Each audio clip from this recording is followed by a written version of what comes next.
الحمد للہ نحمده ونستعینه ونستغفره ونعوذ باللہ من شرور انفسنا ومن سیئات اعمالنا من يهده الله فلا مضل له ومن يضلله فلا هادي له واشهد ان لا اله الا الله وحده لا شريك له واشهد ان سيدنا ومولانا محمدا عبده ورسوله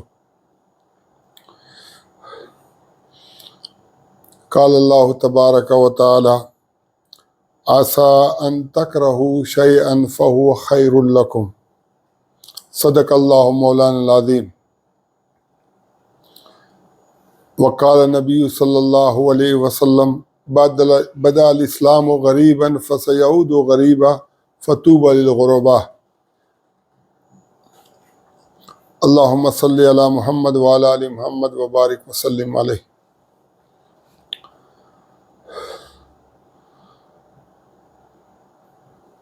آج جو ہمارے سیاسی حالات ہیں، مذہبی حالات ہیں، قومی اور لسانی معاملات ہیں، ریاستی معاملات ہیں، کوئی بھی ایسا پہلو نہیں ہے جو کسی کو بھی اطمینان بخش نظر آئے، اور اس سے نکلنے کے لیے ہمیں ایک ایسے روڈ میپ کی ضرورت ہے کہ جو لوگ مشکلات کا شکار ہیں ان مشکلات سے وہ نکل آئے ہیں۔ اللہ نے قرآن میں یہ بھی فرمایا ہے کہ ظہر الفساد فی البر والبحر بما کسبت ایدی الناس، خشکی اور سمندر کے اندر فساد برپا ہو گیا بسبب لوگوں کے اپنے ہاتھوں کی کمائی ہے۔ جو لوگوں نے اپنے ہاتھوں سے کمایا اس کی وجہ سے خشکی اور سمندر کے اندر فساد برپا ہو گیا۔ آج ہماری ریاست پاکستان سیاسی حوالے سے جو مرکز کی قومی سیاسی جماعتیں ہیں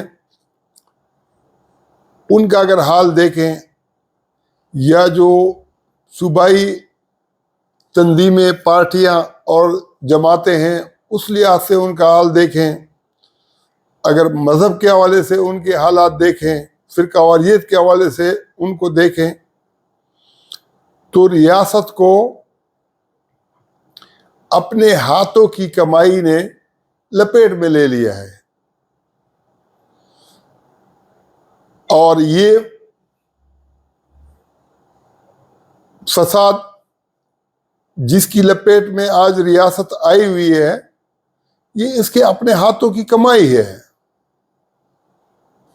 اور اس سے نکلنے کا طریقہ کیا ہے؟ اس سے نکلنے کا طریقہ جو ریاست کے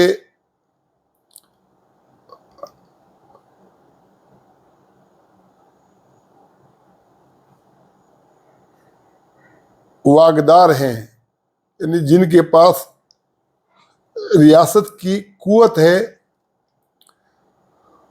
وہ ہماری فوج ہے۔ فوج کے اندر جو قوت کا محور ہوتا ہے وہ آرمی چیف ہوتا ہے۔ آرمی چیف پاکستان کا سب سے طاقتور شخص ہوتا ہے۔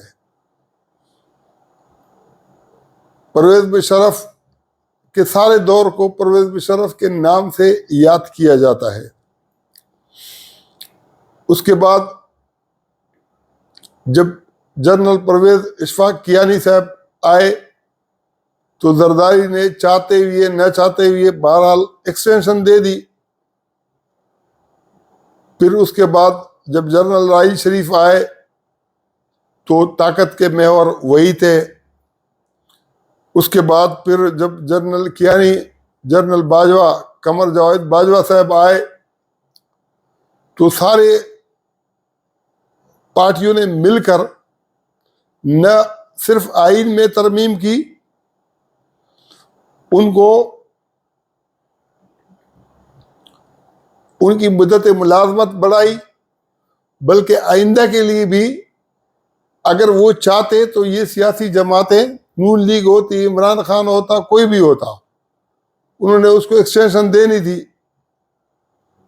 لیکن شاید اس نے خود نہیں چاہا کہ اس کو ایکسٹینشن ملے، کیونکہ اس کے ذہن کے اندر یہی ہوگا کہ یہ جو 3 سال پہلے میری جتنی عزت تھی اس 3 سال کے بعد میں نے بہت کچھ کھو دیا ہے. آج حافظ سید عاصم منیر صاحب ہیں، یہ طاقت کے محور اور مرکز ہیں. کسی طاقتور کی تعریف کرنا اس نظام اور سسٹم کے اندر خود کو گالیاں کھلوانے کے مترادف ہے. لیکن ایک شخص اگر وہ کیپٹن سے لے کر وہ کرنل بنتا ہے، بریگیڈیئر بنتا ہے، لیفٹیننٹ جنرل بنتا ہے، آئی ایس آئی کے چیف بھی رہا ہے، پھر آرمی چیف تک وہ پہنچتا ہے، اس کا ایک کیریئر ہوتا ہے، اس کا ایک کردار ہوتا ہے.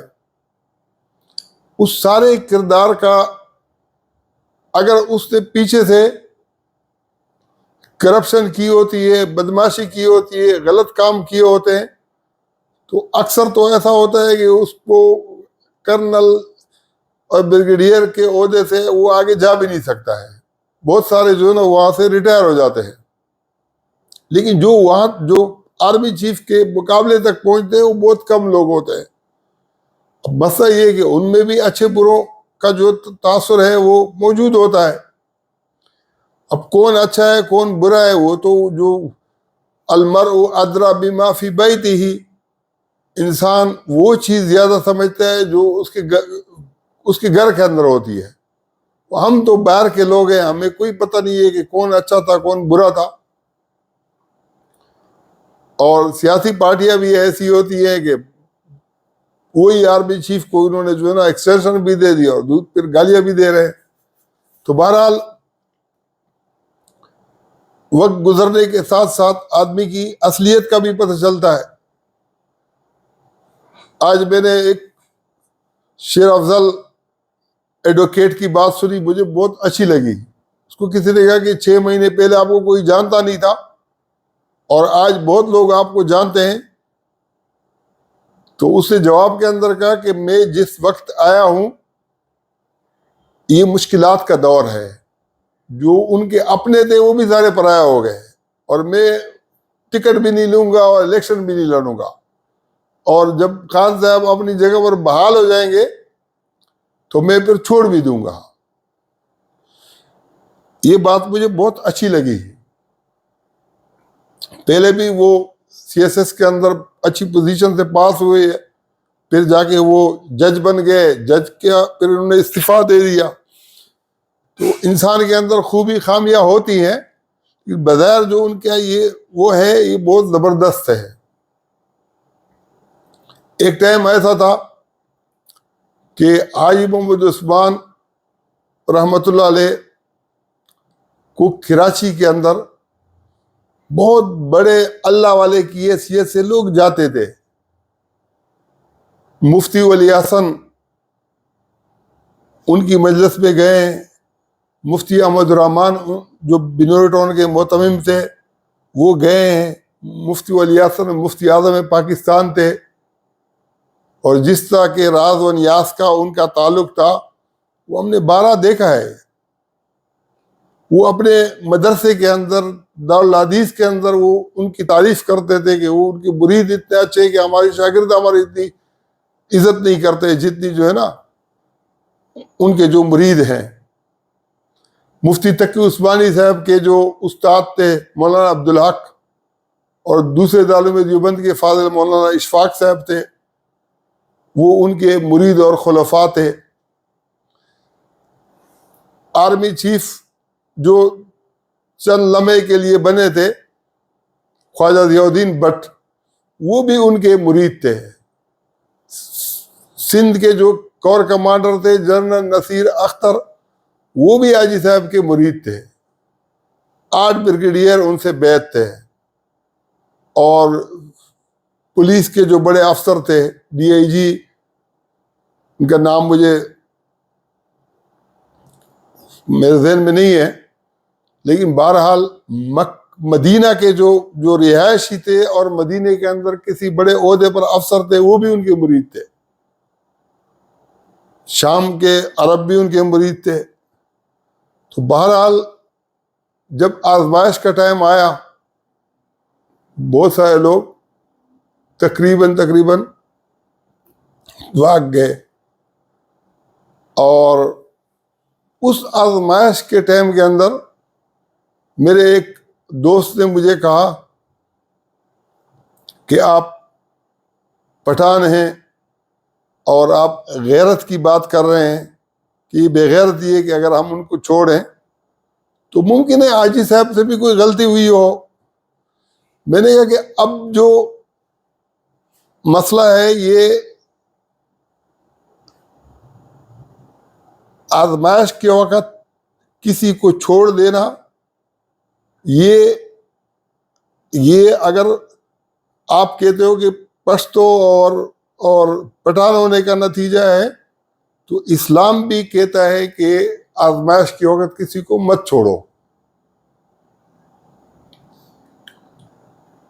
ایک وبائی مرض ایک گاؤں کے اندر پھیلتا ہے تو اسلام کہتا ہے کہ وہاں مر جاؤ، لیکن وہاں سے جاؤ مت، اور جہاں مرض پھیلا ہوا ہے اس کے لیے بھی اسلام منع کرتا ہے کہ وہاں پر آپ مرنے کے لیے مت پہنچو۔ تو یہ غیرت، یہ اسلام بھی ہمیں سکھاتا ہے۔ اور اس کے نتیجے کے اندر پھر کیا ہے کہ میں نے کہا کہ جب لوگ ان کے عقیدت مند تھے، احترام کرتے تھے، عزت کرتے تھے، سب کچھ کرتے تھے، تو اس وقت تو ہم نے کبھی نہیں سوچا کہ کیا غلطیاں ہیں کیا نہیں ہے۔ اور آج جب آزمائش آ جائیں تو اس کے اوپر اگر ہم غلطیوں کو سوچیں گے تو نتیجے کے اندر یہ بات ہی غلط ہے۔ تو بعض اوقات ایسا ہوتا ہے میاں بیوی آپس میں بہت محبت سے اور اس سے احترام سے رہتے ہیں، لیکن جب ان کے اندر جدائی ہوتی ہے تو جو اصیل میاں بیوی ہوتے ہیں وہ ایک دوسرے کے خلاف بات نہیں کرتے ہیں۔ ایک بھی اس کی تعریف کرتا ہے، دوسرے بھی اس کی تعریف کرتا ہے، اور نتیجہ کیا ہوتا ہے؟ حالانکہ بہت ساری خامیاں ایک دوسرے کی معلوم ہوتی ہیں اور بہت سارے گلے شکوے بھی ہوتے ہیں جس کی وجہ سے جدائی ہوتی ہے، لیکن اصلیت کا نتیجہ کیا ہے کہ ایک دفعہ جدائی ہو گئی، اب پیچھے بولنے کی کوئی ضرورت نہیں ہے، ان کی خوبیوں کو یاد کر کے ان کی تعریفیں کرتے ہیں، اور یہ اصیل ہونے کی نشانی ہے۔ اور جو ہے نا کمسل ہوتا ہے، اس کا نتیجہ کیا ہوتا ہے کہ وہ اس کی بات وہ صحیح کر رہا ہوتا ہے، 1000 خامیاں اس میں سے نکال سکتا ہے، اس کو معلوم بھی ہوتی ہے اور نکالتا بھی درست ہے، جھوٹ بھی نہیں بولتا ہے، لیکن اس وقت جب اس کو یہ خامیاں یاد آتی ہیں، جب جدا ہونے کے بعد پھر آپ کریں نا، جیسے مجھے کسی نے کہا کہ ریحام خان پختون تھی، اور ہمارے نظر کے اندر پختون کے اندر تو افغانی بھی ہیں، بلوچستان کے لوگ بھی ہیں، پختونخوا کے جنوبی پختونخوا کے ہیں، وزیر، محسود اور داوڑ اور بیٹھنی اور جو ہے نا بنو والے، مروت، کوہاٹ کے لوگ، افریدی، یہ کرم ایجنسی والے، میمند ایجنسی والے، باجاوڑ کے لوگ، چارسدہ، مردان، بنیر اور سوات۔ ہماری اپنی جو اسسمنٹ ہے وہ یہ ہے کہ سوات کے لوگ سب سے اچھے ہیں، سب سے بہترین لوگ ہیں، سارے پٹھانوں کے اندر سب سے غیرت مند پشتو والے، ہر لحاظ سے وہ اچھے ہیں، اور ان کا تعلق بھی سواتی سے ہے۔ لیکن جو کتاب لکھی، جو خامیاں نکالی، وہ طلاق کے بعد نکالی۔ اگر وہ ان خامیوں کو لے کے کھلا لے لیتی کہ بھئی میں نہیں رہتی ہوں اور یہ آدمی ٹھیک نہیں ہے، تو ان کی ساری باتیں پھر ٹھیک ہوتی۔ لیکن ایسے ٹائم کے اوپر بات کرنا کہ جب آپ کو وہ چھوڑ دے، طلاق تو عمران خان نے دی، پھر یہ باتیں کرنا، میں یہ کہتا ہوں کہ یہ اس سے وہ جو یہودن ہے نا جمائمہ خان، اس کی آج بھی عزت زیادہ ہے، حالانکہ وہ یہودن تھی برطانیہ، اور یہ پٹھانوں کے اندر بھی اعلیٰ درجے کی پٹھان۔ لیکن کمسل آدمی ذات صفات سے نہیں بنتا ہے، صفات سے بنتا ہے۔ کمسل کی جو صفات ہوتی ہیں وہ آپ اپناؤ گے تو آپ کمسل ہو، اگر اچھے والے صفات آپ اپناؤ گے تو آپ اچھی اصل والی ہو۔ آدم علیہ السلام کی سب اولاد ہیں، ان میں کوئی فرق نہیں ہے، میجارٹی کسی کی اچھی ہوتی ہے، کسی کی خراب ہوتی ہے، لیکن ہر جگہ پر خراب بھی ہوتے اور اچھے لوگ بھی ہوتے۔ تو بہرحال آج جو آرمی چیف ہیں، اس کے بارے میں مجھے کسی دوست نے، کوئٹے والے نے بتایا، میں نے اخباروں میں بھی اس کو رپورٹ کیا کہ ڈاکٹر عطا الرحمان صاحب بہت اچھے انسان ہیں، جماعت اسلامی سے ان کا تعلق ہے، اور جہاں پر بھی کوئی بڑی کانفرنس ہوتی ہے ان کو بلایا بھی جاتا ہے، وہ سیاسی ہو مذہبی ہو، وہاں پر وہ تقریر بھی کرتے ہیں۔ مجھے خود ذاتی طور پر ان سے لگاؤ ہے، محبت ہے، میں ان کو بہت پسند کرتا ہوں، بہت اچھے آدمی ہیں۔ لیکن خوبی خامیاں ہر ایک میں ہوتی ہے، تو کوئی ایسی بات نہیں ہے۔ انہوں نے جو ہے یہ بات رپورٹ کی، بتایا کہ جب جو ہے نا علماء کو بلایا تو مجھے بھی بلایا تھا، مفتی تقی عثمانی، طاہر اشرفی، مفتی منیب الرحمان، یہ جتنے علماء تھے وہ گئے تھے، اور ان سب کو مخاطب کر کے آرمی چیف نے منہ پہ کہا کہ تم لوگ جو علماء ہو، تم لوگوں نے اتنے فرقے بنائے، کسی ایک چیز پر اکٹھے نہیں ہو، اسلام کا تم لوگوں نے جیسے کباڑہ کر کے رکھ دیا ہے، اور منہ پر یہ بات کرنا، میں سمجھتا ہوں کہ یہ اس کا بہت بڑا کریڈٹ ہے۔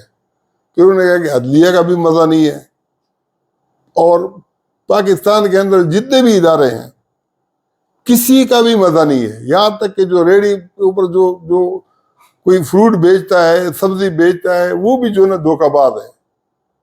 اب اس قوم کے اندر پسنے کے بعد ہماری جو پوزیشن ہے، ہم اس کو کیسے یہاں سے نکالیں گے؟ جو اصل مسئلہ ہے وہ اس قوم کو اس پوزیشن سے نکالنا ہے۔ میں یہ سمجھتا ہوں کہ ہماری جو قوم ہے وہ دنیا کے اندر، میں یورپ کے اندر بھی گھوما ہوں، چائنا بھی گیا ہوں، اور جب اتنا کم عقل بھی نہیں ہو کہ تھوڑا بہت آدمی فرانس کے لوگوں کو دیکھے، جرمنی کے لوگوں کو دیکھے، سویڈن کے لوگوں کو دیکھے، ناروے کے لوگوں کو دیکھے، دیکھنے سے بھی تھوڑا بہت انسان کے چال ڈال ہر چیز سے اندازہ لگتا ہے۔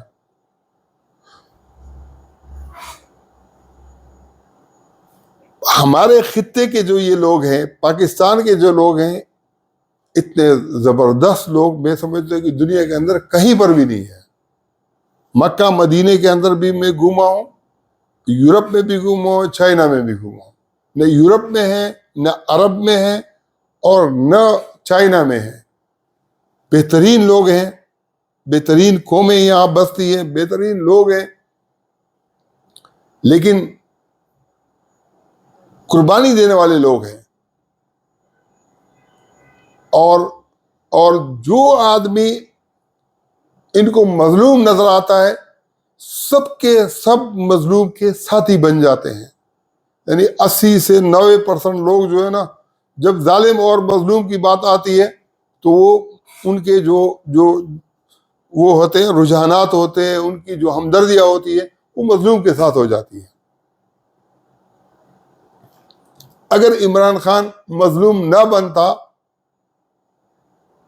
تو ایک آدمی بھی اس کے ساتھ، جو بڑے بڑے لیڈر ہیں یہ خود بخود بھی چلے جاتے ہیں، لیکن چونکہ جو ایک فضا ایسی چلی کہ جس کی وجہ سے ان کو جو نا مظلوم سمجھا گیا تو لوگ ان کے ساتھ کھڑے ہو گئے ہیں۔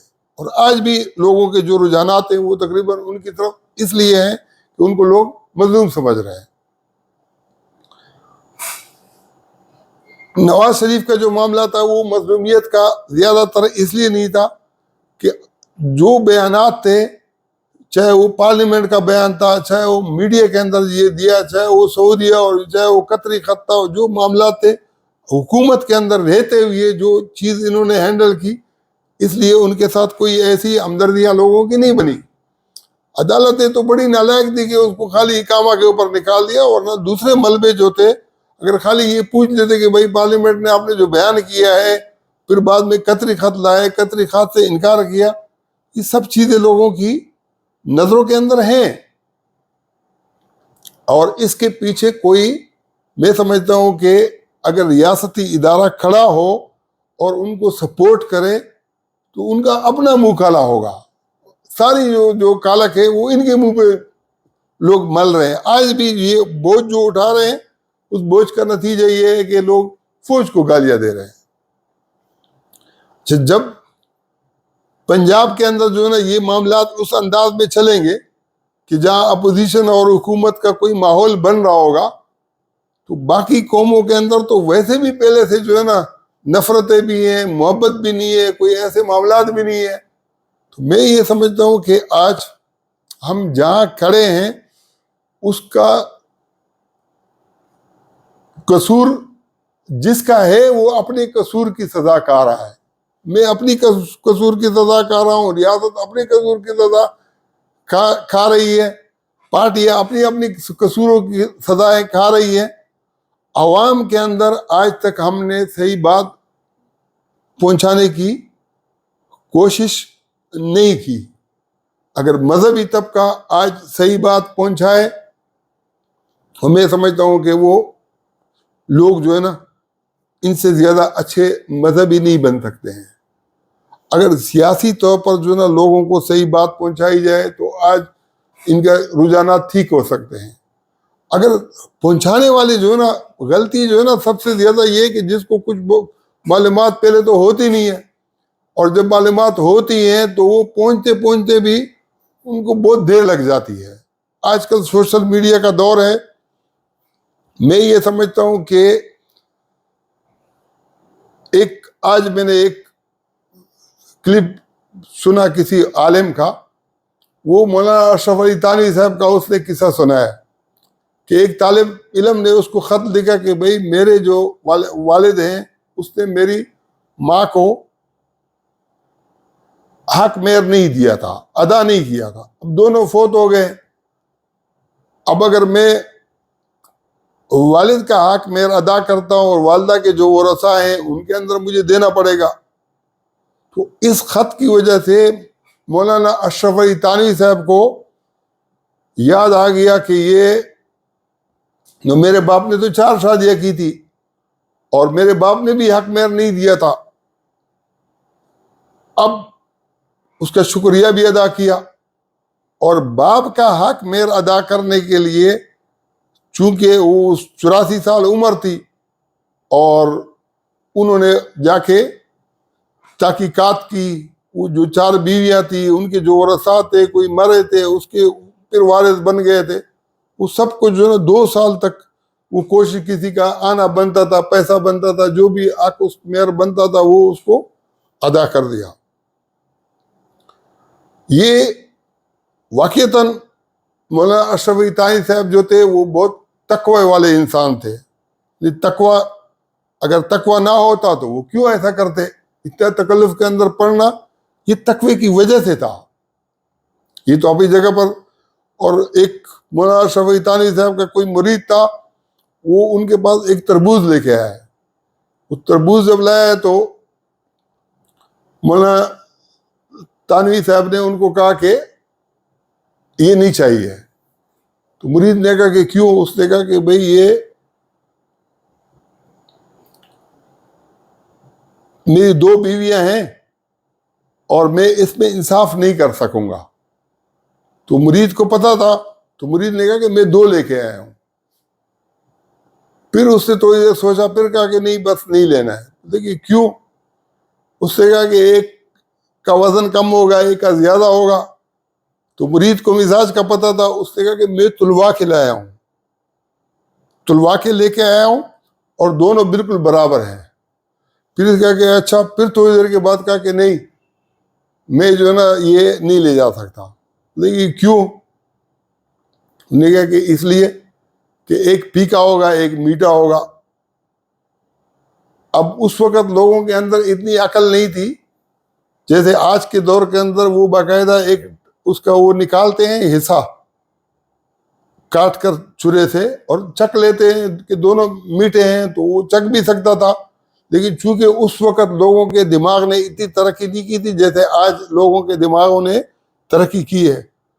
تو مرید نے کہا کہ بھئی اس میں گھس تو نہیں سکتا تھا میں.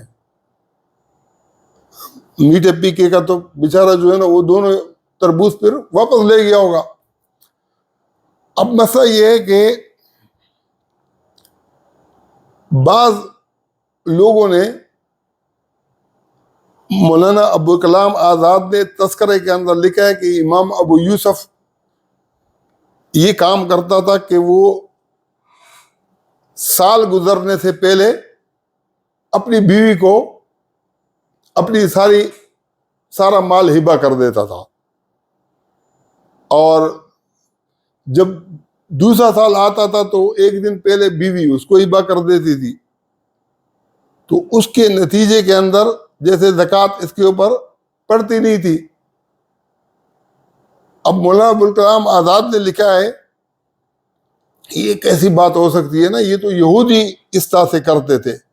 اور یہاں پر دیوبند کے بارے میں بھی کہتے ہیں کہ بعض بزرگ ایسے جو یہ کام کرتے ہیں کہ وہ سال سے پہلے اپنی بیوی کو زکوٰۃ دے دیتے ہیں ایک دن پہلے، اور جب وہ گزرتا ہے تو دوسرا سال تو بیوی پھر ان کے حوالے کر دیتی ہے. اور اس میں جو ہے نا بعض لوگ مولانا شویتانی صاحب کا نام لیتے ہیں. اب مسئلہ یہ کہ جب عالم اپنے اعتبار سے یہ سمجھے گا، فتح عالمگیریہ کے اندر بھی یہ لکھا ہوا ہے. عبداللہ بن مبارک بہت بڑے راوی تھے، امام ابو حنیفہ کے شاگرد بھی تھے، بخاری سے اس کا مقام یعنی حدیث کی صحت کے اعتبار سے راوی کے اندر، اسماء و رجال کے اندر اس کا بہت بڑا مقام ہے. اس کی جو مقام ہے اس کو دوسرا کوئی پہنچتا بھی نہیں ہے. انہوں نے جو نا یہ باتیں نقل کی امام ابو یوسف کے خلاف. اب مسئلہ یہ کہ ہم یہ سمجھتے ہیں کہ امام ابو یوسف ہو یا مولانا تانوی صاحب ہو، ان بیچاروں کو اگر یہ لگتا ہوگا کہ بھئی یہ جو ہے نا زکوٰۃ نہیں دینی پڑ رہی ہے اور یہ فرض بھی ساقط ہو جاتا ہے، اگر کیا ہوگا تو ان کے اس خلوص کے اوپر پھر بھی کوئی اثر نہیں پڑتا ہے کہ بھئی شرعی مسئلہ ہے، وہ شرعی مسئلے کو اس طریقے سے سمجھتے ہیں. تو میں یہ سمجھتا ہوں کہ شریعت کا تو تقریباً بیڑا بہت پہلے سے غرق ہوا ہے. اس پہ کوئی شک نہیں ہے کہ شریعت کا بہت پہلے سے بدأ الاسلام و غریباً فسیعود، ان قریب اجنبی ہو جائے گا. وہ ان قریب سے وہ اجنبی بننا شروع ہوا تھا اور یہاں تو جب پہنچ گیا تو اجنبی ہے. اب مسئلہ یہ ہے کہ میاں بیوی کے جو حق مہر کا تعلق ہے وہ ان کی زندگی کے ساتھ ہے. جب زندگی کے اندر جو ہے نا وہ ایک دوسرے کو اس نے مطالبہ نہیں کیا، اور جو ہے نا تو قرآن کے اندر اللہ تعالیٰ کہتا ہے کہ اگر جو ہے نا وہ دینا چاہے، کچھ بخشنا چاہے تو آپ اس کو خوش دلی کے ساتھ کہا سکتے ہو اس کا حق مہر. اب مسئلہ یہ ہے کہ پہلی بات تو یہ کہ حق مہر اگر ہم یہ کہیں کہ یار 300 روپے ہے، 10,000 روپے، 15,000 روپے، پہلی بات تو یہ کہ یہ جو ہے نا اس کی حیثیت کیا ہے یار. پہلا ہم نے حق مہر کو متعین کرنا ہے کہ حق مہر کی شریعت کے اندر حیثیت کیا ہے. اگر آپ فقہا کے جو ہے نا وہ اقوال دیکھو نا کہ کم از کم کتنا ہونا چاہیے، کم از کم اتنا جس سے چور کا ہاتھ کٹے، اب چور کا ہاتھ جو ہے نا احناف کے نزدیک 10 روپے سے کٹتا ہے تو وہ 10 روپے جو ہے نا وہ بس حق میں ہونا چاہیے کم از کم. اگر کسی کے نزدیک ذرے سے کٹتا ہے یعنی ایک ٹیڑھی سے ایک پیسہ سے تو اس کو ایک پیسہ بس حق میر کافی ہو جائے گا. حالانکہ ایسا نہیں ہے. قرآن کے اندر جو حق میر لکھا ہوا ہے حدیث کے اندر سب سے بہترین وضاحت ہے. ایک حدیث کے اندر آتا ہے کہ ایک صحابی نے نبی علیہ السلام کو کسی نے پیشکش کی تو صحابی نے کہا کہ یا رسول اللہ یہ عورت پر مجھے دے دو اگر آپ کو نہیں چاہیے. تو نبی علیہ السلام نے پوچھا کہ کیا آپ کے پاس کچھ چیز ہے دینے کو؟ انہوں نے بولے کہ کچھ بھی نہیں ہے. بولے کہ کچھ تو ہوگا. بولے کہ کچھ بھی نہیں ہے. بولے کہ بھلے لوہے کی انگوٹھی ہو. اب لوہے کی انگوٹھی اگر اس کے پاس ہوتی تو اس صحابی کا یہ کل مال ہوتا, پورے کا پورا مال ہوتا. اس کی حیثیت اتنی تھی. اگر اس کی حیثیت کروڑ دینے کی ہوتی تو پھر کروڑ ہوتی. اگر اس کی حیثیت لاکھ دینے کی ہوتی تو لاکھ ہوتی. اگر اس کی حیثیت یعنی حق میر اس کی جو شور ہے اس کی حیثیت کے مطابق فرض ہوتی ہے. اور یہ قرآن سے ثابت ہے. قرآن میں اللہ تعالیٰ نے کہا ہے کہ ہاتھ لگانے سے پہلے اگر طلاق دے دی تو نصف حق میر دینا پڑے گا. اور اگر متعین نہیں کیا ہے تو جو امیر ہے اس کے حیثیت کے مطابق اور جو غریب ہے اس کی حیثیت کے مطابق, یعنی جو متعین کرنا ہے وہ بھی حیثیت کے مطابق ہی متعین کرنا ہے.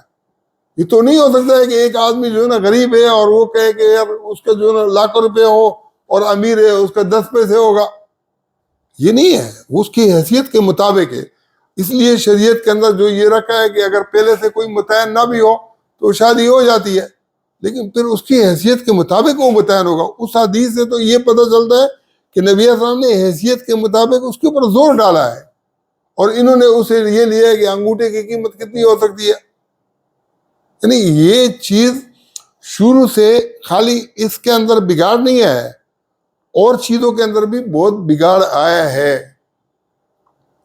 حضرت ابو بکر صدیق رضی اللہ عنہ نے زبردستی سے زکوٰۃ کا جو فیصلہ کیا, حضرت عمر آخری وقت میں بھی اس پر پشیمان تھے کہ یہ جو ہے نا یہ ہمیں قتال کرنا چاہیے کہ نہیں. اور 4 اہل سنت کے جو امام ہیں حنفی شافعی مالکی اور چاروں مسلکوں کے نزدیک ان کے ائمہ کے نزدیک زکوٰۃ کے لیے قتال کرنا جائز نہیں ہے. تو اس کا مطلب ہے کہ اہل سنت کے اگر مسترد ہے تو اہل تشیع تو ویسے نہیں مانتے. لیکن بدا الاسلام غریباً فسیعود غریبا. تو نتیجے کے اندر جو دین کے اندر پھر بھی زکوٰۃ تو ایک ایسی چیز ہے کہ اگر زبردستی سے لے لو نا تو بھی آدمی بولے کہ چلو غریب کا حق ہے, زبردستی سے لے لیا. ایک بدماش جو ہے نا بعض اوقات بدماشی کر کے امیر سے لے کے غریبوں میں بانٹتا ہے تو لوگوں کو بدماش بھی اچھا لگتا ہے. اگر ایک حکمران یہ کام کرے تو وہ پھر بھی برا نہیں ہے کہ چلو ایک مالدار سے آپ نے جو فرض ہے وہ چھین لیا. لیکن جن لوگوں نے ابوبکر صدیق کے ساتھ اس بات پر اختلاف کیا کہ وہ بات ٹھیک نہیں ہے, وہ نماز کے لیے پھر انہوں نے جو ہے نا یہ وہ کیا کہ بھئی نماز کوئی 2 مسلک والے کہتے ہیں کہ واجب القتل ہے, ایک کہتا ہے کہ اس کو جو ہے نا اتنا زود و کوب کرو قید کرو کہ جب تک وہ نماز نہ پڑھے. زبردستی سے اگر آپ کوڑے مار کے قید کر کے یا جان سے مارنے کی دھمکی دے کے نماز پڑھاؤ گے تو اس کی تو نماز ہوگی ہی نہیں. تو طالبان کی جو پہلی حکومت تھی ملا عمر والی, انہوں نے جو ہے نا حنفی مسئلہ کے مطابق وہ شروع کیا تھا. اب کی جو حکومت ہے الحمدللہ ان کی سمجھ میں آئے یہ بات کہ یار یہ اس کے اوپر کوئی سزا ہے ہی نہیں, تو انہوں نے وہ چیز اس سے دستبردار ہو گئے. ملا عمر کی چیز کے بات کے اوپر نہیں چل رہے ہیں, اور یہ بہت اچھی بات ہے. تو پہلے اگر ایک آدمی سے کوئی غلطی ہو اس کے اوپر اصرار کرنا جو ہے نا یہ غلط بات ہے. آج ہم بہت ساری چیزوں کے اندر ہم اس کی اصلاح کر سکتے ہیں. لوگ یہ سمجھتے ہیں کہ پتہ نہیں یہ کون سا دین بیان کر رہا ہے, کہاں سے آیا ہے, کس مسلک سے تعلق ہے, کس فقہ سے تعلق ہے, کیا کرتا ہے. بھائی میں جو ہے نا نہ باہر سے آیا ہوں, یہی پڑھا ہے درس نظامی کے جو میرے استاد ہیں الحمدللہ بہت معتبر لوگ ہیں، اور انہوں نے طالب علمی کے زمانے کے اندر بھی مجھے بہت سپورٹ کیا ہے، تائید کی ہے، اور جو اعتراض میں نے اٹھائے ہیں ان کے پاس ان کا جواب بھی نہیں تھا، لیکن میرے بات ماننے سے کیا کسی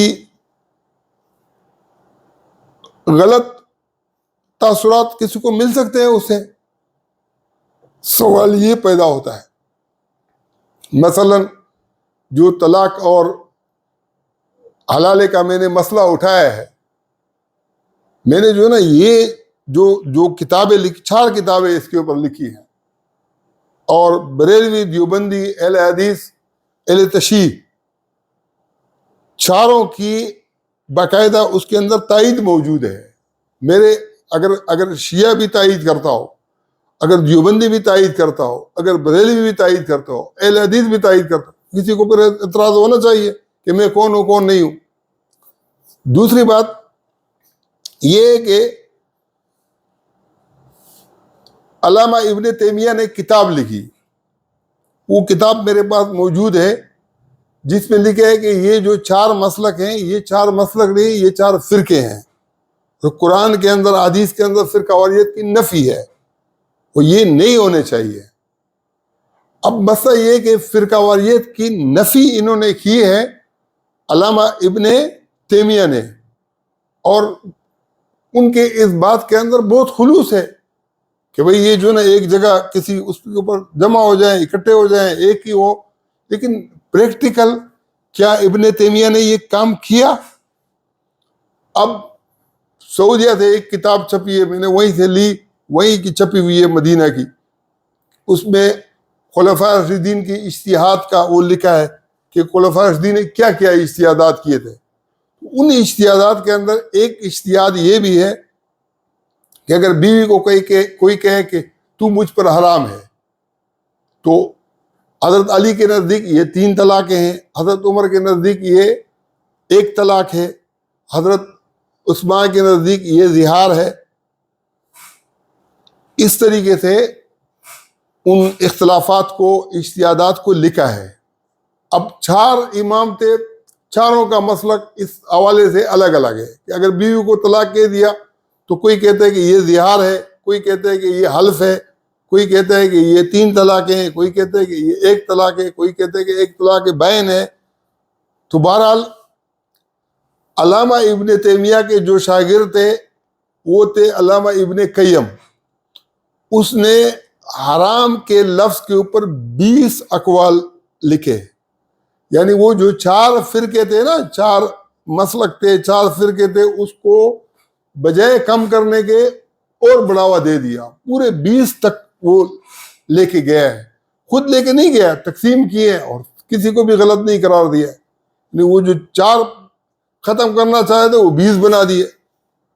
اب مسئلہ یہ ہے کہ یہ بہت بنیادی اختلاف ہے کہ اگر ایک حضرت عمر رضی اللہ عنہ کا مسلک یہ ہو کہ بیوی کو حرام کہہ دیا تو وہ طلاق رجعی ہے، وہ چاہے تو اس وقت رجوع کر لے اور اس کی بیوی ہے، اور حضرت علی کے نزدیک وہ حرام کہہ دیا تو یہ ہمیشہ کے لیے حرام ہو گئی، اور یہ کیا ہے، یہ 3 طلاقیں ہیں، جب تک حلالہ نہیں کرے گا تو رجوع نہیں ہو سکتا۔ تو اگر خلفاء راشدین کے اندر اتنا بڑا اختلاف ہے تو امام ابو حنیفہ اور امام مالک اور امام شافعی اور امام محمد بن حنبل کا تو پھر حق بنتا ہے کہ اسے بڑا اختلاف کرے، ابن قیم کا اس سے زیادہ حق بنتا ہے کہ وہ بڑے اختلافات رکھیں۔ لیکن اگر ہم حضرت عمر اور حضرت علی کے اختلاف کو ختم کرنا چاہیں تو ختم کیسا ہوگا؟ ختم یہ اس طریقے سے ہوگا کہ ہم ان کے اختلاف کو قرآن پر پیش کریں۔ قرآن کے اندر اللہ تعالیٰ کہتا ہے بیوی کو چھوڑنے کے لیے اگر ایک آدمی ایلا کرتا ہے، ایلا کا معنی ناراضگی ہے، ناراضگی قسم سے بھی ہوتی ہے، بغیر قسم کے بھی اگر ناراضگی ہو تو یہ ایلا ہے۔ یہ مولانا مودودی نے بھی تفہیم القرآن کے اندر یہ لکھا ہے کہ امام مالک اہل مدینہ تھے، اور اہل مدینہ جو ہے نا اپنی زبان کو سمجھتے تھے کہ الہ کا کیا مطلب ہے۔ الہ کا مطلب لا تعلقی کرنا، لا تعلقی کے لیے قسم کرنا کہنا ضروری نہیں ہے. اگر آپ نے ویسے لا تعلقی کر دی تو بھی یہ ایلا ہے. اب نبی علیہ السلام نے جب ایلا کیا تو سب لوگ صحابہ کرام مضطرب تھے، اور جو ہے نا جو بیگمات تھی وہ بھی بہت سخت پریشان تھی، پوری امت پریشان تھی. وہ 1 مہینے کے بعد رسول اللہ صلی اللہ علیہ وسلم نے رجوع کا فیصلہ کیا. اب 1 مہینے کے بعد جو رسول اللہ صلی اللہ علیہ وسلم نے رجوع کا فیصلہ کیا، رجوع کیا، تو رسول اللہ صلی اللہ علیہ وسلم کو یہ توقع تھی کہ صحابہ ازواج مطہرات بھی خوش ہوں گی، ان کے جو ہے نا والدین بھی خوش ہوں گے، سب خوش ہوں گے، اور اس میں کوئی ایسی بات بھی نہیں تھی کہ یہ خلاف حقیقت تھا. لیکن اللہ نے کیا کہا؟ اللہ نے کہا کہ نہیں، اب یہ آپ کا رجوع کرنا حق نہیں بنتا ہے. اب آپ ان کو فل اختیار دے دو طلاق کا. اگر وہ چاہیں تو الگ ہو جائیں، اگر چاہیں تو آپ رجوع کر سکتے ہیں. یعنی عورت کو پورا خواتین کو، ازواج مطہرات کو پورا اختیار دے دیا. اب اللہ کو یہ کرنے کی کیا ضرورت تھی؟ ایک بیوی نے بھی جانا تو نہیں تھا. یہ امت کے اوپر یہ واضح کرنا تھا کہ اگر آپ ایلا کرتے ہو، ناراضگی کرتے ہو، تو ناراضگی کے بعد پھر آپ عدت تک اگر وہ راضی ہو جاتی ہے تو ٹھیک ہے، لیکن وہ اگر راضی نہیں ہے تو آپ کو رجوع کا کوئی حق نہیں بنتا. یہ واضح، لیکن امت کو یہ بات سمجھ بھی نہیں آئی. پھر اللہ تعالیٰ نے قرآن کے اندر واضح طور پر کہا ہے کہ وَبُعُولَتُهُنَّ أَحَقُّ بِرَدِّهِنَّ فِي ذَلِكَ إِنْ أَرَادُوا إِصْلَاحًا. صلح کی شرط پر عدت میں رجوع ہو سکتا ہے.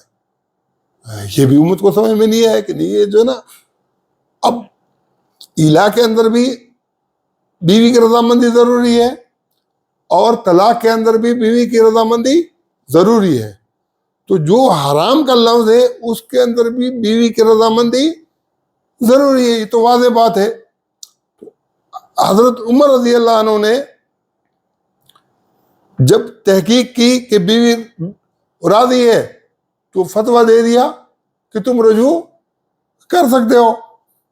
اور بعد والوں نے اس کو طلاق رجی کا نام دے دیا کہ ایک طلاق رجی ہے. حضرت علی کرم اللہ وجہہ کو جب تحقیق انہوں نے کی کہ بیوی کو حرام کہہ دیا، بیوی رجوع کے لیے راضی نہیں ہے، تو پھر کیا آپ نے کہا کہ رجوع آپ جب ایلا میں نہیں ہو سکتا تو حرام تو اس سے بڑا لفظ ہے، تو اس میں کیسے ہو سکتا ہے؟ تو انہوں نے کہا کہ یہ رجوع آپ نہیں کر سکتی ہو. تو کسی نے اس کو تیسری طلاق کا نام دے دیا، کسی کو نے اس کو 3 طلاقوں کا نام دے دیا. یہ بعد والوں نے جو تعبیرات کی ہیں وہ تعبیرات غلط کی ہیں، اور 100% غلط کی ہیں. میں یہ نہیں کہتا کہ واللہ اعلم بالصواب، اللہ ہی ثواب جانتا ہے، میں تو اجتہاد کر کے فتویٰ دے رہا ہوں. جہاں قرآن موجود ہو وہاں اجتہاد کی ضرورت ہی نہیں ہے. اب قرآن میں سورہ تحریم کا مطلب یہ ہے کہ کسی چیز کو حرام قرار دینا.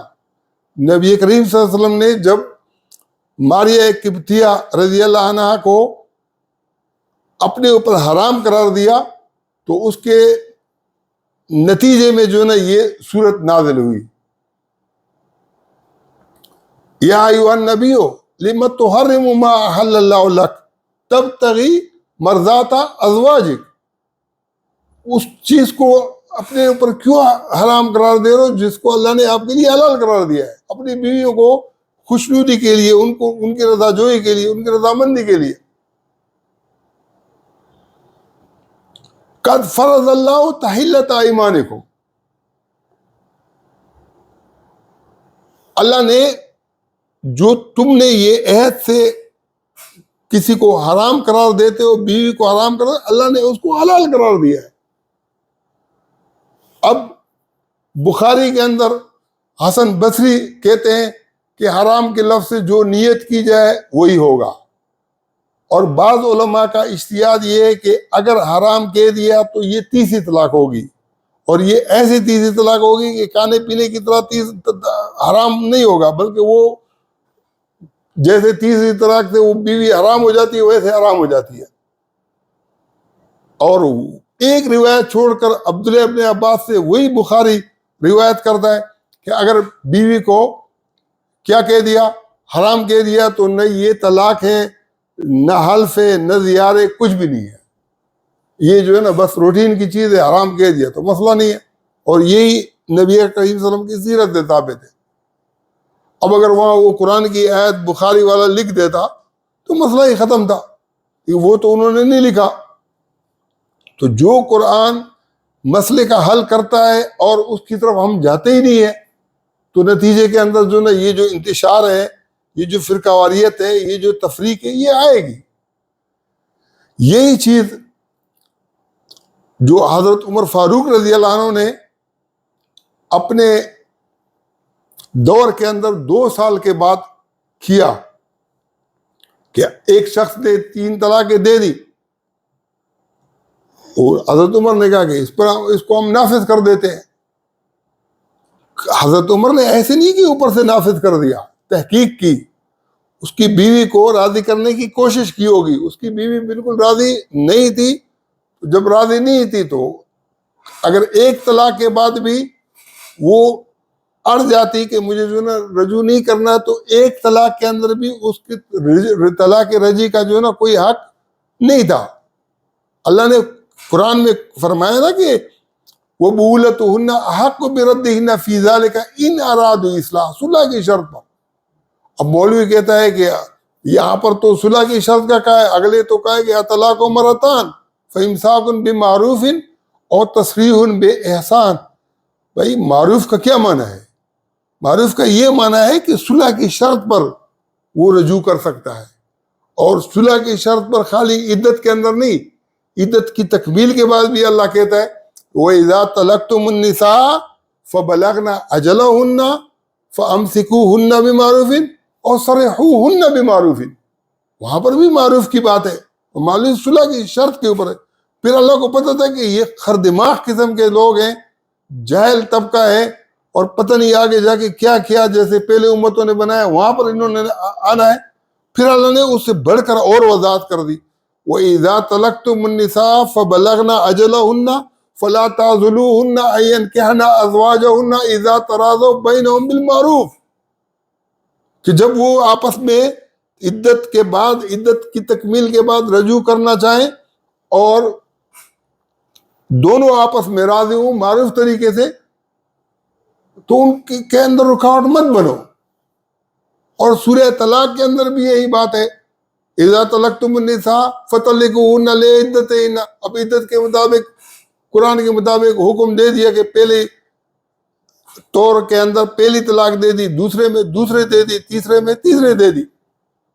اب تیسرے کے اندر لعل یحدث بعد ذلک امرا، ہو سکتا ہے کہ جو اختلاف ہوا ہے اللہ تعالیٰ اس کے بعد تیسرے کے اندر بھی اس نے رجوع نہیں کیا، شوہر رجوع نہیں کرنا چاہ رہا ہے۔ اب عورت جو ہے نا طلاق کے اندر مسئلہ یہ ہوتا ہے کہ عورت بیٹھی ہوئی ہوتی ہے، وہ نہیں چاہتی ہے کہ اس کو طلاق ہو۔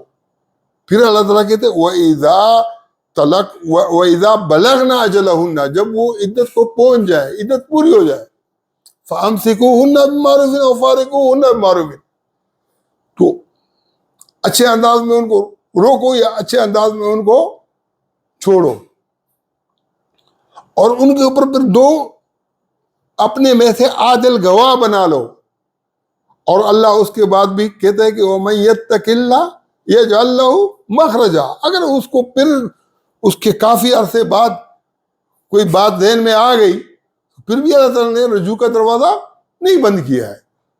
اب ہمارے مولویوں نے کیا لکھا ہے کہ ایک آدمی کو اگر اس کی عدت عمل کی ہے بیوی کی، اور وہ بچہ جو ہے نا آدھے سے زیادہ باہر نکل گیا تو رجوع نہیں ہو سکتا ہے، آدھے سے کم نکلا تو پھر رجوع ہو سکتا ہے۔ اب مسئلہ یہ ہے کہ اگر تمہارا بڑا بھائی، اس کو بڑے مفتی نے طلاق دی اور وہ جو ہے نا وہ آدھو آدھ تھا، پھر رجوع کر دیا، تو پھر کیا ہوگا؟ کیا بکواس ہے یار۔ پھر لوگ مجھے کہتے ہیں کہ یار آپ سخت بولتے ہو، آپ جو ہے نا تیز بولتے ہو، آپ گالی دیتے ہو، آپ فلانا کرتے ہو۔ یہ اس سے بڑی گالی کیا ہو سکتی ہے کہ اللہ بار بار کہتے ہیں کہ رجوع عدت میں بھی ہو سکتا ہے، عدت کے بعد بھی، لیکن بہم رضامندی شرط ہے۔ اور جہاں اللہ نے کہا ہے کہ رجوع نہیں ہو سکتا ہے، وہاں پر تو اللہ نے واضح کر دیا ہے کہ بھئی وہ معاملہ یہ ہے کہ دونوں آپس میں ملنا نہیں چاہتے ہوں، فیصلہ کرنے والے بھی نہیں چاہتے ہوں کہ وہ ملے، تو جب جو ہے نا ملنا نہ چاہتے ہوں، اس کے بعد اگر وہ رجوع کرتا ہے تو اس کا مطلب رجوع کرنا نہیں ہے، اس کا مطلب یہ ہے کہ وہ عورت کو دوسری جگہ برداشت نہیں کرنا چاہتا، اس کے غیرت کا مسئلہ ہے۔ اب وہاں پر جو ہے نا حتی تن کے ازوجن غیرہ، وہاں پر وہ کس سے بچا رہا ہے؟ جو پہلا والا شوہر ہے جو دوسری جگہ اس کو شادی نہیں کرنے دینا چاہ رہا ہے، جیسے لیڈی ڈیانا کو شاہی خاندان کے اوپر بات آ رہی ہے کہ انہوں نے مروا دیا کہ ہمارے غیرت کا مسئلہ ہے، یا انہوں نے کیا کھڑا کر دیا کہ یہ اس حدیث کے خلاف ہے کہ من نکحت بغیر اذن ولی ہوا فنکاح ہوا باطل باطل باطل۔ اب مسئلہ یہ ہے کہ جب آپ کیا کرو، یہاں تک آپ آ جاؤ کہ حدیث کا انکار کرو، حالانکہ وہاں پر مراد کیا ہے، وہاں پر تو پہلے شوہر ولی کا تو اس کے اندر کوئی تعلق ہی نہیں ہے، اور یہ احادیث جو نا 200 تک پہنچی ہوئی ہے، اور اس کے اندر بڑے، اور میں نے اس وقت استاد کو کہا تھا، مولانا بدیع زمان صاحب ہمارے استاد تھے، وہ مفتی تقی عثمانی صاحب بھی استاد تھے، وہ بہت تقوی والے آدمی تھے، اور تقوی جو ہے نا، ابھی مفتی تقی عثمانی صاحب کی ایک وہ تقریر وہ میں نے سنی نماز کے اندر تقوی کے لیے، جو اس نے ترغیب دی کہ وہ وضو کے لیے وہی دعائیں پڑھو اور فلانا کرو اور اس ترتیب سے پڑھو، پاکیزگی اچھی حاصل کرو، پھر جو ہے نماز کے اوپر الفاظ کے اوپر توجہ دو، الحمدللہ رب العالمین کہو تو پورا توجہ ہو۔ پھر اگر اس کے باوجود بھی خشیت حاصل نہیں ہوتی ہے تو پھر یہ آپ کے اختیار میں نہیں ہے، اختیاری کوشش آپ کرو، اور جب آپ کے اختیار میں نہ ہو، اس کے باوجود بھی خشیت نہ آئے تو اللہ کے اوپر چھوڑو، پھر مایوس نہ ہو۔ یہ جو خشیت ہے، یہ حضرت حذیفہ رضی اللہ عنہ نے کہا ہے کہ خبردار، جو نفاق والی خشیت ہے، جو نفاق والا خوف ہے، یہ اپنے اوپر طاری مت کرو۔ نفاق والا خوف کیا ہے؟ یہ جو آپ جبری طور پر کہہ رہے ہیں نا کہ یہ پڑھو وہ پڑھو اور اس سے خشیت ہے، خشیت تو بھئی اللہ کے خوف کا نام ہے۔ اگر آپ کے معاملات ٹھیک ہے، آپ نے سود کو جائز نہیں قرار دیا ہے، آپ فرقہ واریت نہیں کر رہے ہیں، آپ بہت سارے معاملات ہیں مسجدوں کے اندر جو وقف چیزیں، اس کے اوپر بیٹھ کے گھر نہیں بنا ہے، استادوں کو نہیں پیٹا ہے، اللہ والوں پر فتوے نہیں لگائے ہیں، علماء پر فتوے نہیں لگائے ہیں، یہ سب چیزیں تم نے نہیں کی ہیں، اور تم اللہ کا واقعی طرح خوف رکھتے ہو، تو تمہیں جو ہے نا ان تکلفات کی ضرورت ہی نہیں ہے۔ تم ویسے بھی جو جب وہ کرو گے تو اللہ سے تو وہ خاشعین کے اندر تم داخل ہوگے۔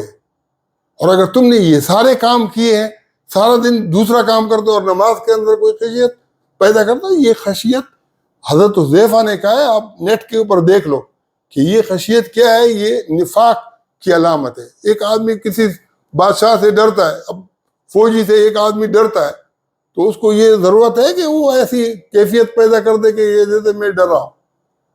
وہ ڈر رہا ہے تو وہ تو اندر کی بات ہے نا، اور جب اندر سے آدمی ڈرتا ہو تو اس کے جو اثرات ہوتے ہیں وہ سامنے بھی نظر آتے ہیں، اور جب نہیں ڈرتا ہے تو پھر جو ہے نا اس کے اثرات بھی نظر نہیں آتے، اس کے اثرات کا۔ تو جب انسان جو ہے نا اللہ سے واقعتاً ڈر رہا ہو تو اس کے جو اعضاء ہوتے ہیں ان کے اوپر اس کی خشیت کا۔ اب حضرت عمر فاروق رضی اللہ عنہ نے مشورہ دیا تھا کہ یہ جو بدر کے قیدی ہیں، وہ جو جس کا قریبی رشتہ دار ہے ان کو وہ اپنے ہاتھ سے مار دے۔ حضرت سعد نے بھی ان کی حمایت کی، حضرت ابوبکر صدیق، حضرت علی، حضرت عثمان وہ دوسرے سائڈ کے اوپر تھے کہ نہیں ان کے ساتھ درگزر کریں۔ پھر جب آیات نازل ہوئی، آیات کے اندر تو انہیں تنبیہ کی کہ اگر تمہارے لیے پہلے سے لکھ نہیں چکا ہوتا تو تمہیں جو ہے نا سخت عذاب ہوتا۔ نبی صلی اللہ علیہ وسلم فرمایا کہ عمر اور سعد کے علاوہ سب کو عذاب میں لپیٹ میں لے لیا جاتا۔ یہ حدیث کے اندر جو ہے نا یہ چیزیں آئی ہیں۔ اب وہاں پر حضرت عمر جب بعد میں آئے، دیکھا سارے ہزار و قطار ہو رہے ہیں، نبی صلی اللہ علیہ وسلم نے کو عرض کیا کہ یا رسول اللہ، یا صحابہ کو کہا کہ مجھے بھی پتہ چلے کہ معاملہ کیا ہے تاکہ میں بھی روؤں۔ اگر رونا نہیں آیا ہے تو جیسے ایک آدمی کو کوئی بری خبر پہنچتی ہے تو رونے کی شکل اس کی بنتی ہے، اس کا مطلب یہ ہے۔ اس کا مطلب یہ نہیں ہے کہ وہ جو انڈیا کا مشہور کوئی ایکٹر ہے نا، کہتے ہیں کہ اس کے اندر اتنی ایکٹنگ ہے کہ وہ ایک آنکھ سے روتا ہے دوسرے سے ہنستا ہے، اگر چہرے کے اوپر اس کا، تو وہ والا جو ہے نا بالتکلف رونے کے لیے جو ہے نا وہ بنانا، ہمارے ہاں ایک کتاب ہے مقامات، بنور ٹاؤن کے اندر ہمارے مولانا مفتی محمد نعیم صاحب، اللہ تعالیٰ اس کو غریق رحمت کرے، وہ ہمارے استاد تھے. اس کے نام ابو زید سروجی ایک کردار ہے. وہ مختلف جگہ پر کبھی فقیر بنتا ہے، کبھی ملنگ بنتا ہے، کبھی کچھ بنتا ہے. وہ سارے جو ہے نا اس کے جو کردار ہیں وہ بہت زبردست، روتا بھی ہے، زبردست طریقے سے کردار بھی ہے. وہ کردار ادا کرنے سے تو تقویٰ نہیں آئے گا. یہ ایکٹنگ ہے. ایکٹنگ، تقوی کی ایکٹنگ کرنا ایک الگ چیز ہے. وہ جو تقویٰ ہے وہ ایک الگ بات ہے.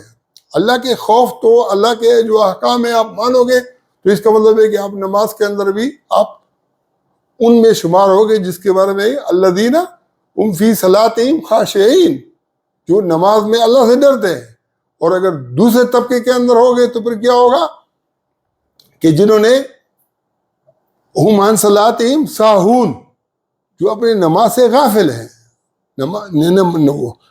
ویل للمصلین، ان نمازیوں کے لیے ویل ہے جو اپنی نمازوں سے غافل ہیں. اب اوپر سے جو ہے نا آپ کہو کہ الحمدللہ رب العالمین، اور وہ کچھ سلسلے اور شروع کیے ہوئے ہوں. اس طریقے سے حلال حرام یہ سب چیزیں یہ جو، اور اس کا نتیجہ پھر یہ نکلتا ہے کہ وہ باپ دادا پردادا پتہ نہیں کس کے آنکھ میر کی طرف جو ہے نا جاؤ گے. وہ بھی اس صورت میں جب جو ہے نا آپ کی کوئی اولاد نہیں ہوگی. اب زکوٰۃ عمر مرد کی بچائی ہوئی ہوگی تو وہ جائے گی کدھر؟